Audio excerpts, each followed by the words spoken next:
Welcome to another episode of Global Minds podcast, a series highlighting foreign executives in Czech Republic and their impact. Our today's special guest is Nemika Menevse, CEO of Twista. Nemika, welcome to our podcast. Hello, dobrý den. Thank you very much for coming.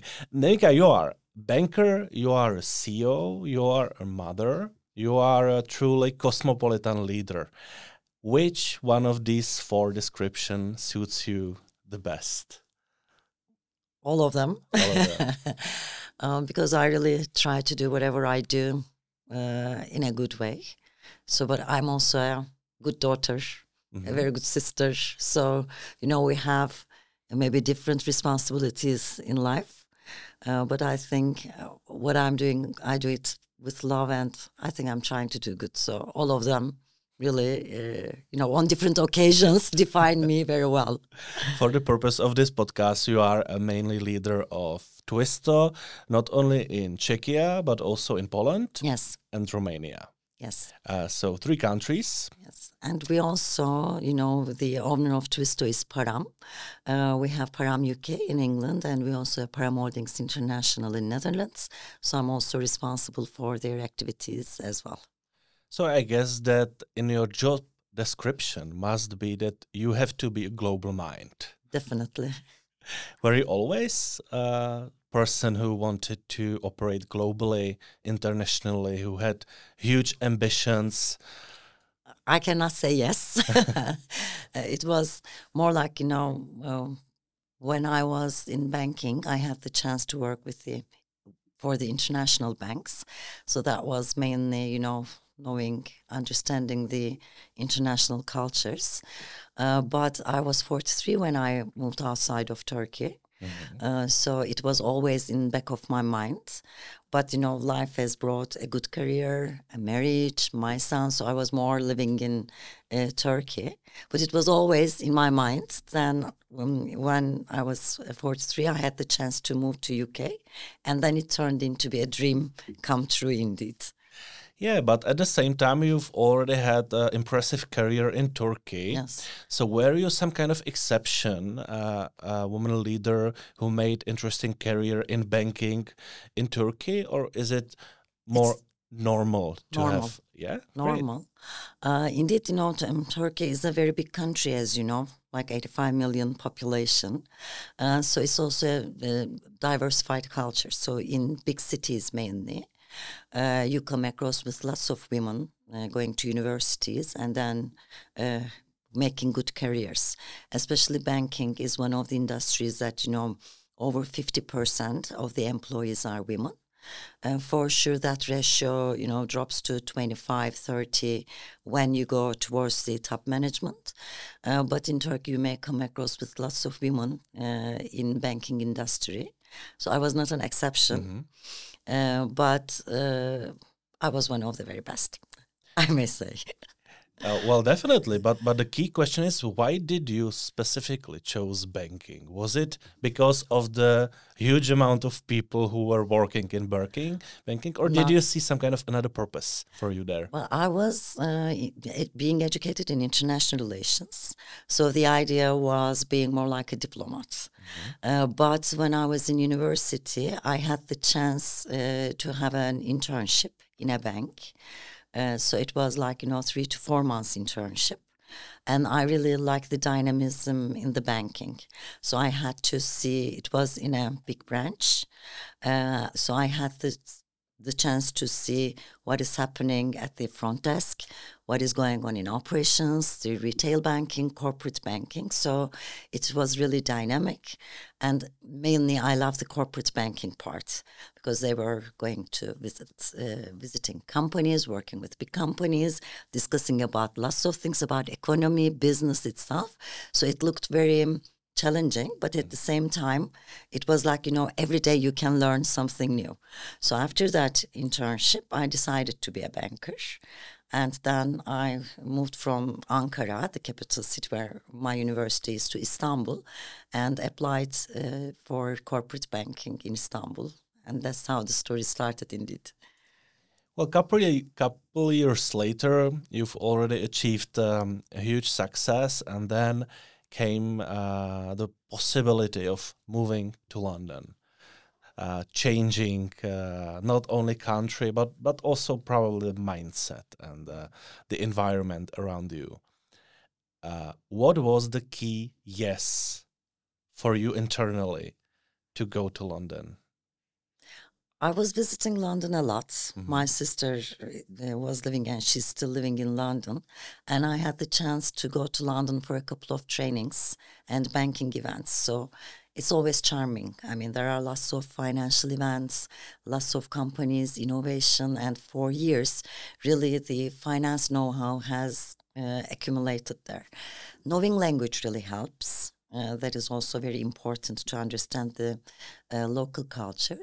But I was really looking for a challenge, and it was like, okay, I did my best in banking. Now my son is growing. I want to make my dream come true, but I also want my son to be an international citizen. So he can prefer to live in UK afterwards or go to another country or go back to Turkey. But I wanted to give him that chance. For sure, it takes lots of decisions because, you make a radical move. You leave many things behind and you start from the scratch. Because it's not like, working in an international bank in Turkey and being relocated under the umbrella of that bank. I would go and, start totally from the scratch, look for a job. So that was really a bold move. But, I said, okay, I will do it. I will try it. And if I cannot do, I will come back. But I was always thinking, okay, if I do it, most probably I will do my best to make it happen. So it was like, everyone was telling me, Nemika, you have good life standards here. When you go to London, life is not going to be the same. For example, you're not going to be able to go to the hairdresser, like 3 times a week. Maybe you're not going to go to spa once a week. I said, such small things. But, all those were, or they were telling me, okay, you have a driver.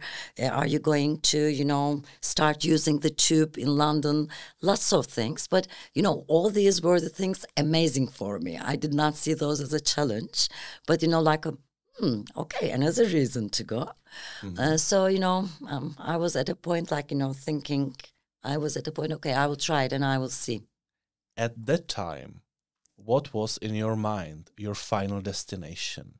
Did you visualize your future success in London, or did you just go with the flow? I can say I went with the flow, but at the same time, I knew that, as I said, whatever I do, I really want to do it in the very best way. And when you have that passion and ambition, it ends up in something good. So I will be very frank, and I never thought of being a CEO of a Czech company, but I was thinking, okay, I will have a good career move in UK. But it happened in Czechia. So, life brings you lots of interesting things. That's the key thing. Do you remember what was your first idea when the offer becoming CEO of a company located in the Central Europe, which might look like a little, from geographical point of view, little step back, closer to Turkey? What was your first thought about this? Well, what happened, it's, progressed was like, I was working for Param and, taking care of, UK and Netherlands. And then we acquired Twista. So at the beginning, I was involved in the due diligence process. But then I was like the bridge between the local management and the shareholder and the investors. So I had a couple of tasks. It started this way. So I started coming to Prague, meeting with the team. So I was already in it, but I was not thinking of, being the CEO. It was more like, okay, I'm going to accomplish my tasks and then life will continue and I will go back to London. But then at that point, together with the previous management, we decided to part away.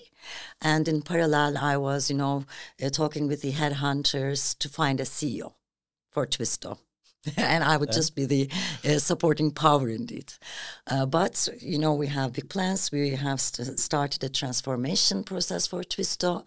And both the founder and the investors thought that, okay, Nemika, you're already involved in Twista for a couple of months. The team knows you, you know the products, you know the company. It may be difficult to, change, to find a CEO and onboard that person. So why don't you do it until we accomplish our missions, which are very big and which are going to happen in years. So it was for me, indeed, again, if we hired a local CEO, it would be on my shoulders to onboard that person, and I would again be very much involved. I said then, okay, thanks, I can do it, and it may speed up the process. So so it was not like, I was already involved in Twista, coming and going to Prague. So the story progressed this way, indeed. Well, I will basically repeat my question. When you started as a CEO of Twista, did you have a vision where you would like to go? Was this the big difference between you starting in London and you starting in Prague? That in Prague you already knew what to do and where to go? Indeed, when we acquired Twista, we had the vision and the plan, indeed. So the idea was, we have a very profitable and good business model in payments in Turkey. We are the market leader. We are operating in different fields of payments. And we're like embedded financial service providers. So any merchant or consumer can find all their financing and payment needs with Param. So the idea was, when we looked into 26 companies when we acquired Twista. So the idea was acquiring a company here, understanding the local dynamics, developing new products, diversifying the revenue streams. So even before buying Twista, we knew what we wanted in Europe. So it was not that difficult, to be honest. But what was the challenge was to adapt and to transform Twista to that big leap and big change, indeed. So the idea, the plan, what the investors and what the shareholders have there in mind was clear, and I totally believed in that plan. Otherwise, you cannot, start doing it. So that part was clear, but the country was new, the culture was new, the team was new. So these were indeed the challenges. I know, because we've already had a chat together in Women in Finance podcast. I know that you are really, for you, building a trust with people around you is really important. Is it more difficult to build a trust with your team from the position of representative of a new owner, from the position of expat leader who came to my country and tries to do some change, or from the position of distance leader? Because you operate in 3 countries, you cannot be here every day. So what's the most difficult position for you? And I have to say, you had to manage all of them into one. Yeah, indeed, all of them had its difficulties. First, when I was because when we acquired Twista had investors before us. But all those were investors, and they have, given the area for the local team, execute their strategy plans. But we had a bigger vision, and we were the owner of the company, and we really acquired Twista for a purpose. We're not here to, improve some numbers in a couple of years and then sell it to another investor. So when I came into the, representative of Param, at the beginning, even though I'm Turkish, because, the cultures are really different. But I was living in Europe. I'm knowing the European regulation. I'm familiar with working with European culture. So at the beginning, people were a little bit hesitant, but still, they wanted to keep their autonomy and area. So, and you're the person coming and saying, guys, we need to do that. Guys, we need to bring the company to break even. We're not a charity. We cannot burn cash. We have to do that. We have to do this. So for sure, the people maybe like you in person. And if you're having pivot, all is great. But when you talk about such transformation and, this is bringing difficulties to their lives, to be honest. So it had its own difference. But when I was the CEO, it was much more easy to execute certain things. because otherwise you are working with a team that you're just like the representative, but then you are the one who is executing it. But still, you're a foreigner. Maybe if I were living in Czechia, understanding the culture for a couple of years, maybe it would be easier. But, at least I was a familiar face to the team. So even though each of them has its own difficulties, it was like face difficulties. But I think the least difficult one is being distant. Because, I think after COVID, lots of things changed in our lives. Today, neither in Czechia nor in Poland, we're going to the office 5 days. So people are generally working 2 or 3 days from the office. So people are very used to working remotely and from distance. But I don't think it really depends on where you sit. I'm quite accessible. And, people can reach out to me from Slack, WhatsApp, email. I'm available 7-Eleven. So I think it is important that the team knows I'm there, even though I'm not physically here. But I try to travel frequently, and because I love being in the office with the team. That is the least difficult one. But the others had its own, stories. You've already mentioned that you are Turkish native. Was it for you more difficult to start working and being seen in London as a Turkish native or in Czechia? In Czechia, it's more difficult because, historically, if you look at UK, they're very international and very used to local different cultures. Especially London is a very multicultural, multinational city. So you don't even feel like a foreigner there because there are lots of foreigners around you or people from different roots. So there are most UK, at least London is more welcoming for the foreigners, foreign investments, especially in finance, IT. Some industries definitely welcome lots of different nationalities. So it was easier in London when compared to Prague. Prague is not yet that international, but I think it's moving towards there because it's like the center of Central Europe. Lots of companies now have their regional headquarters here. So even in 2 years, I can see the change. But for sure, London is much more international. Does it also mean that you had to change at least a little bit your leadership style? Sure, you have to adapt yourself. I mean, because in leadership, not always, for sure, you have your values, you have your way, but you need to listen, get feedback, and adapt yourself. One doesn't fit all. It is really different it really depends on the culture.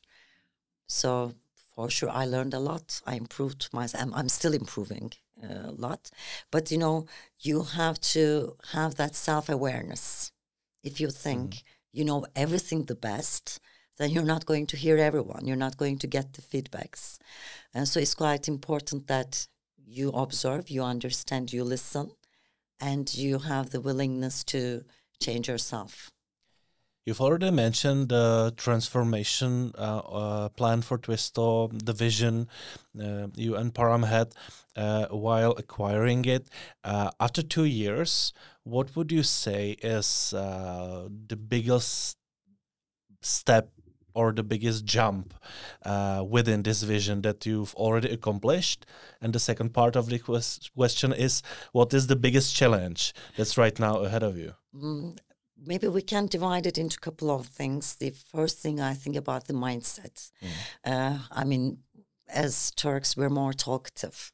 We're more emotional. So you can understand lots of things from our faces. And we talk a lot about our personal lives. We ask lots of personal questions. So it is very common and normal for us. And I think, the Czech people are more distant, more reserved. And, we can really become friends in a couple of hours. Whereas from my perspective, my observation, Czech people need more time to do it. So that was, we talk openly, generally. Not for, like 85 million of the Turks are not the same, but, around me, people in my business life previously. And we also love challenging each other. we don't hesitate confrontation. We don't hesitate fighting, arguing for our ideas. We're a little bit more fighters, I may say, but that is a little bit more different in, Czech culture. People do not say they do not object the ideas. They don't say they agree, but they don't object. So for me, it is like, if they don't object, they have agreed it. But it's not the story, then you learn it after a short period of while. So I think that cultural part was, the very first thing to understand. So we were really pushed people, explained them that we can flourish, we can grow only if we speak and talk open. Nothing is personal. I may have a very bad idea, but if you don't tell me, I will never know it. Because I'm not, living in this, I was not grown in this country, so I don't know if my idea is going to fly here. So this is the only way we can improve ourselves. So I think that part, we really came a lot way, being open, being honest, transparent. Still, I cannot say everyone talks publicly in meetings, etc., but at least they come and tell it in one-on-one. So, and I'm very happy, for example, now the team is telling me, Nemika, slow down a little bit. Nemika, you're pushing us a lot. Nemika, can you, so even this is something quite important. So, challenging me. So I think that part, we are in a very good track. The other part was in the transformation was the financial side of the story. So for 10 years, Twista did not generate positive EBITDA. And so, it was like burning cash 1 to 1.5 million euros per month. This is a really big amount. But, the investors were financing. But as I mentioned, we have big plans and we had to be self-sufficient and financially resilient. But, bringing the company to break even is like, you need to increase the revenues and decrease the costs. But we are in a very, very regulated environment. And you cannot just change the interest rates of the consumer loans overnight. So we really worked on the cost side of the business. For sure, we improved. We entered into Romania. We increased our revenues. Like, this year in August, when compared to last year's same time, our revenues increased by 60%. So this is really significant with it. Both in our markets we grew, but also the effect of Romania. But, on cost side, we really did a very good job. So as of last year, we generated positive EBITDA for the first time in Twista's life, 1.5 million euro. We're very close to net profit. So that part was another task because you're changing your mindsets. You're telling people why costs are important and how we should manage it and bringing a financial discipline. So that part has its own difficulty. I think we are on very good track there. And on the operational side, we did lots of documents, brought systems, started measuring, giving more concrete KPIs, etc. That is working. And that is always going to continue. Because, in this era when technology is changing, when AI is a part of our lives, when consumer demands are rapidly changing, and when you're operating in a very regulated area, this is going to be a continuous transformation. We will do it, but we will never be able to say, okay, we're done 100%. Just a quick question. You've mentioned change of culture and change of financial situation. Yes. On which of these two things did you, as a CEO, have to work harder? Both. Well, the same amount of time and energy. It is indeed very interlinked. So, first you need to, and they were running all in parallel. And changing the operational mindset is not also easy. Think of a very dynamic, very agile startup. And, little documentation. And, for example, when I was asking for something, the team was telling, we don't do it. Okay, but how do you measure? How do you understand? We trust each other, That was the mentality. And you come all of a sudden and say, okay, let's do some paperwork. Let's document the processes. Let's use tools. Let's understand how efficient we are. So it was also difficult, but it was, all in parallel. But I think when you can have the support of your team, when they trust you and when they believe in the story and when they know why you need to do it, then you do not do it as the CEO alone. You do it all together. So it was a team effort, but it was not easy, but it was a great story. Just shortly about the future, because some CEOs might like this status quo and say, okay, I'm done here because I did all my best. The culture's great, the financials are going great. But I kind of think that you have already a vision for next steps. So just shortly, what is the next big challenge for you and Twista? Well, currently, we are consumer credit company or buy now pay later company, but we are working on new B2B products for merchants and businesses. We want to add new products to our portfolio and diversify our revenue streams and be the one solution both for businesses and consumers, so they can find all their needs related to payments and finance at Twista. So this is a big task that, we're developing the products, we're working on the product strategy, go-to-market strategy, lots of things. But at the same time, we also have very strong appetite to grow in the region. We want to make Twista from a local brand. We want to transform it into a regional leader in its industry. So these are big, and I don't think these challenges are really an important challenges, and it is never going to stop. I mean, then when we do this, then we're going to say, why not become a digital bank?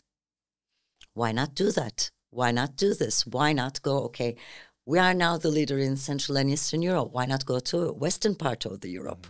So I don't think it is going to be ever for me, because I think that's why we are a very good match with Param and with our founders. So it is always, new challenges, new plans, new tasks to complete. Is this dynamic something that you personally need for your life, business life, and maybe also personal life? I was always like this. Even when I was a small kid. So, I always have to be busy with something, always talking too much, curious, wondering, etc. So it's just, I am like this. I mean, I don't need it. I don't want it, because it is me. So it is a natural part of me, but I like it a lot. My last question is a three-part question. Please tell me the first thing that comes to your mind when I say London. Rain. And maybe for you personally, London. Home. Prague. Love. Istanbul. Chaos. Thank you very much for your time. Thank you.